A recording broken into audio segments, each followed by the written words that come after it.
Thank you, Mr. Chairman. Listening to this debate, it strikes me that there's a few things that have been left out of this discussion, and I do support the gentleman from Florida's amendment, and I follow the ideology of this in the process. One of the things I would say to that is that as I listened to the gentleman from Tennessee address this subject matter and raise his voice pretty strongly about the allegations of Obama versus Russians versus Putin, I would make a couple of points on this. One is, it's pretty clear that the Obama administration sent their people over to Israel to work against Prime Minister Benjamin Netanyahu, pretty much openly. Significant dollars invested in that campaign over there. The President of the United States, with at least the moral support of the people that had worked for him in the country of Israel, seeking to shift the results of the election against the seated Prime Minister, Bibi Netanyahu. Then the gentleman, no, I won't yield. I have a lot of things I must say, but thank you. Then the gentleman did object to U.S. tax dollars being used. I just came back not that long ago from the Balkans, where I sat in a place like Macedonia.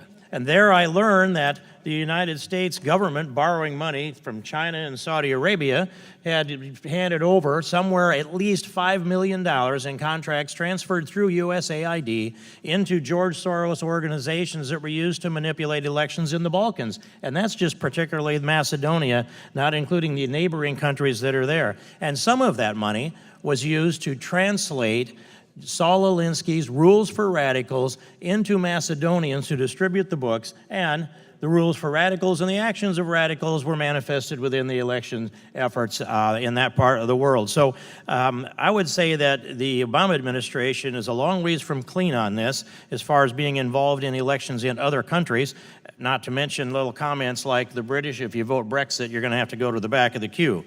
So that's the taxpayer dollars piece of this. But the long string that we should be looking at with this investigation and special counsel that is our request here, it goes a long ways back. It goes clear back to Huma Abedin, Anthony Weiner, 650,000 emails, which we still have access to.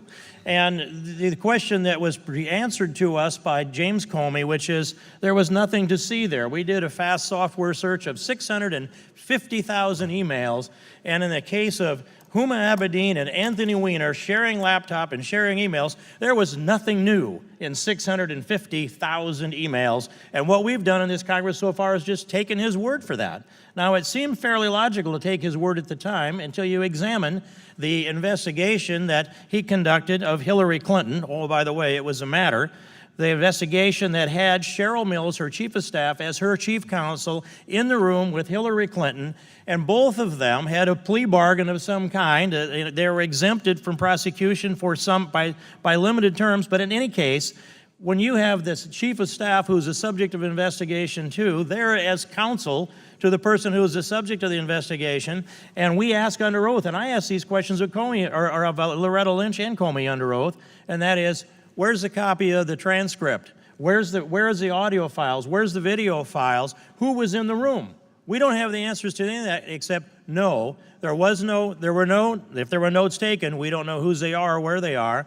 If there was any transcript of the deposition, then that doesn't exist either. Neither do the tapes of either audio or video. This is what looks like on its face is a sham investigation. Plus, they destroyed a tremendous amount of information, at least 30,000 emails, crushed hard drives, bought bleach bit, hired outside contractors to scrub the emails up, and we're to take James Comey's word for this, that there wasn't enough substance there to bring a prosecution, even though on a year ago, July 5th, James Comey delivered 15 minutes of the summary of a prosecution that was completely convincing to me, until they got down to the last couple sentences of that presentation, which is, well, we can't prove intent.